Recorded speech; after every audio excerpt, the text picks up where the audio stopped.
ये कहानी है रवि की। रवि एक मिल में काम करता था। 5 सालों से वो शहर की एक मिल में मजदूरी किया करता था। हेलो। हाँ बोलो रमा, कैसे फोन किया? हेलो जी, आप तो हमें गांव में लेने आने वाले थे, क्या हुआ जी, आप आए नहीं? रमा, अभी ठंड बहुत हो रही है और मेरे पास तुम्हें गांव से शहर लाने के लिए अभी पैसे भी नहीं है। तुम कुछ दिन और रुक जाओ वहाँ। क्या कहा आपने? ऐसा मत बोलिए, आप कब से बोल रहे हो कि हमें लेने आओगे? दीपू मुन्नी भी रोज आपका इंतजार करते हैं। सुनिए जी, अगर आप कहें तो मैं खुद ही आ जाऊं क्या आपके पास बच्चों को लेकर? मेरे पास कुछ पैसे पड़े हैं, आप जो भेजते थे मैंने उसमें से बचाए हैं। अगर ऐसा है तो फिर आ जाओ, और तुम्हारे पास घर का पता तो है ही, वहाँ ही चले जाना। रमा अपने दोनों बच्चों को लेकर गांव से शहर के लिए निकल जाती है। उसके साथ उसकी बहन दिव्या भी होती है। रमा के माता पिता की मृत्यु के बाद अब वो बेचारी कहाँ जाती, इसलिए रमा उसे अपने साथ ही ले लेती है। ठंड का समय चल रहा था, दिसंबर का महीना, जिसमें कड़ाके की ठंड पड़ती है। रात होते ही रवि मिल से अपने घर को निकलता है। अरे यार, आज तो कुछ ज्यादा ही ठंड पड़ रही है। हाँ यार रवि, ये ठंडी ठंडी हवाएं और चारों तरफ पड़ती हुई धुंध, बहुत सी ठंड है भाई। चल जल्दी जल्दी घर चलते हैं। रवि अपने घर पहुंचता है। वो एक झोपड़ी में रहता था। रवि अपने बच्चों को देखकर बहुत खुश हो जाता है। वहीं वो अपनी साली दिव्या को भी देखता है। अरे दिव्या, तुम यहाँ? ओह अच्छा, याद आया। कोई बात नहीं, अब तुम हमेशा ही हमारे साथ रहना।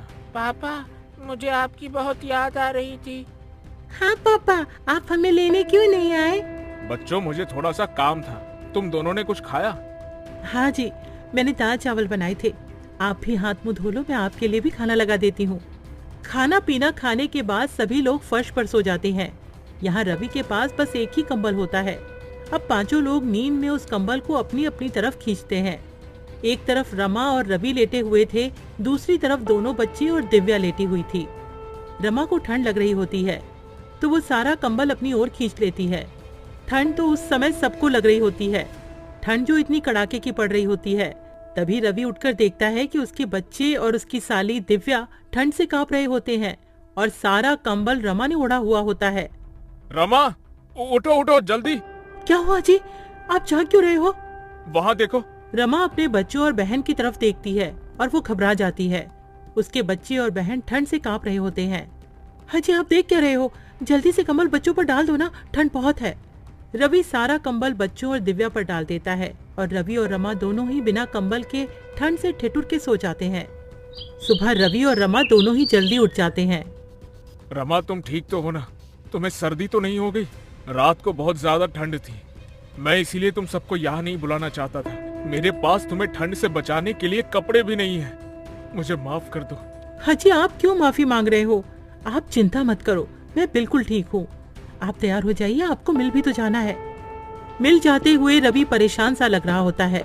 वो सोच रहा था कि मालिक से एडवांस पैसे ले लेगा, जिससे वो एक और कंबल खरीद कर ले आएगा।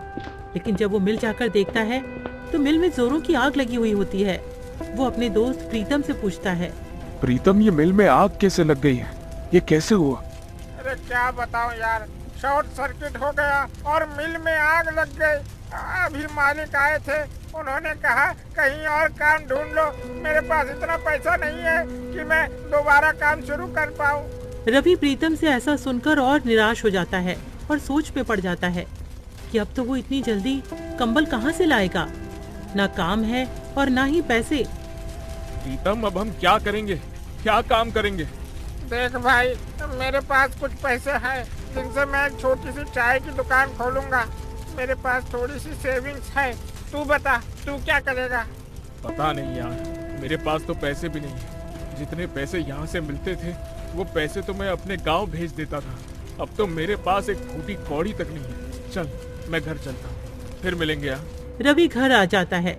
उसे देखकर रमा समझ जाती है कि कुछ तो बात हुई है। रमा अभी तो कुछ नहीं कहती है। जब बच्ची और बहन खाना खा के सो जाते हैं तब रमा कहती है, क्या हुआ जी, जब से आए हो आप परेशान लग रहे हो, क्या बात है, बताओ ना मुझे। रवि रमा को सारी बात बता देता है। रमा भी रवि को ऐसे उदास देखकर खुद भी उदास हो जाती है और कहती है, हाजी आप इतना परेशान क्यों हो रहे हो? सब ठीक हो जाएगा, भगवान पर भरोसा रखो। मेरे पास कुछ पैसे बचे हैं, उनसे आप थोड़ी सी रुई और कपड़ा ला देना। मैं उससे एक रजाई बना लूंगी, उसके बाद आप काम ढूंढने चले जाना। सुबह होते ही रवि रमा को रुई और कपड़ा देकर वहां से चला जाता है और रमा रुई को कपड़े में भरकर रजाई की तरह सिल रही होती है। तभी, दीदी क्या हुआ, सब ठीक तो है ना? जब से हम यहाँ आए हैं जीजा जी कुछ दुखी से रहते हैं, क्या उसकी वजह मैं हूँ? अरे दिव्या, तू पागल है क्या? ऐसा कुछ भी नहीं है। तू तो जानती है ना, तेरे जीजा जी तो ऐसे नहीं है जैसा तू सोच रही है। वो तो उनकी मिल में आग लग गई है, वो इसीलिए परेशान है।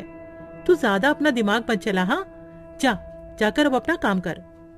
रमा एक सुंदर सी रजाई बना देती है। उधर रवि पूरे दिन यहाँ वहाँ काम ढूंढता है, पर उसे कोई काम नहीं मिलता है। वो निराश होकर घर आ जाता है। रवि घर आकर देखता है रमा ने एक सुंदर सी रजाई बना ली होती है। अरे वाह रमा, तुमने तो बहुत ही सुंदर रजाई बनाई है। अरे तुम तो बहुत ही अच्छी रजाई बनाती हो।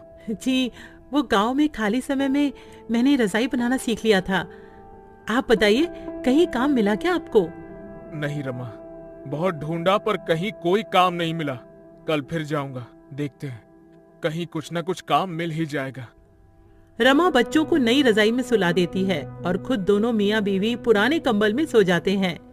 अगले दिन रवि का दोस्त प्रीतम रवि का हाल पूछने उसके घर आया हुआ होता है। तभी, अरे वाह रवि, ये रजाई तो बहुत अच्छी है, कहाँ से लाए हो? अरे प्रीतम, मैं ये कहीं से लाया नहीं हूँ। ये रजाई तो तेरी भाभी ने बनाई है। क्या कह रहे हो? ये रजाई भाभी ने बनाई है? भाई, ये तो बिल्कुल वैसी ही रजाई है जो दुकानों में मिलती है। अरे वाह भाभी जी, आप तो बहुत ही बड़ी कलाकार हैं। अरे तू वो सब छोड़, ये बता तेरी चाय की दुकान का क्या हुआ? हाँ भाई, मैं इसीलिए तो आया हूँ। मैंने हाईवे पर एक चाय का स्टॉल खोला है। तू बता, तेरा क्या हुआ? कहीं पर काम मिला कि नहीं? नहीं भाई, अभी तो मुझे कहीं भी कोई काम नहीं मिला। मिल जाएगा, वैसे भी मैं ढूंढ तो रहा ही हूँ। अच्छा, अब भाभी एक रजाई मेरे लिए भी बना देना, मुझे ये रजाई बहुत पसंद आई है। जी भाई साहब, मैं आपके लिए भी एक ऐसी ही रजाई बना दूंगी, आप ले जाना। अच्छा रवि, तुम एक काम क्यों नहीं करते हो? क्यों ना तुम रजाई बेचना शुरू कर दो। भाभी जी बहुत अच्छी रजाई बनाती है, लोग खूब खरीदेंगे ऐसी रजाई। तुम बोल तो ठीक ही रही हो, अभी तो मेरे पास कोई और काम नहीं है और ठंड भी बहुत पड़ रही है। चलो ऐसा ही करके देखता हूँ कुछ दिन। पर प्रीतम, मैं ये रजाई बेचूंगा कहाँ? हाईवे पर मेरे चाय के स्टॉल के पास तुम भी रजाई बेच सकते हो। पर प्रीतम, एक और दिक्कत है, मेरे पास पैसे भी नहीं है सामान लाने के लिए। अरे तुम चिंता मत करो, ये लो पैसे, इनसे तुम सामान ले आना है। ठीक है, फिर मैं आज ही रजाई बनाने का सामान ले आता हूँ। क्यों रमा, ठीक है ना? आप जैसा भी कहो, मैं तो आपके साथ कोई भी काम करने को तैयार रहती हूँ। रवि और प्रीतम दोनों चले जाते हैं। रवि बहुत सारी रुई और कपड़ा घर ले आता है। उसके बाद रमा रजाई बनाने का काम शुरू कर देती है। रवि के साथ साथ रमा की बहन दिव्या भी उसकी मदद कर रही होती है और बच्चे भी रजाई में रुई भरने में लगे हुए होते हैं। 2 से 3 दिन में सबने मिलकर 10 रजाइयां बना ली होती हैं और रवि सारी रजाइयां लेकर हाईवे पर प्रीतम के बगल में ही बेचने लगता है और देखते ही देखते उसकी रजाइयां बिकने लगती हैं। वो रजाइयां बहुत सुंदर लग रही होती हैं, जिसकी वजह से लोग खरीदने आ रहे होते हैं। देखा तुमने रवि, बिक गई ना सारी रजाइयाँ। अब तो बस रजाइयाँ बनाते रहो। रवि घर जाकर रमा को सारी बात बता देता है।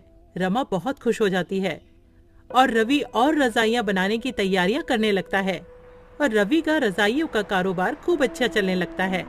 इस तरह रवि अपना खुद का काम करने लगता है और अपने परिवार की सारी जरूरतों को पूरा करता है।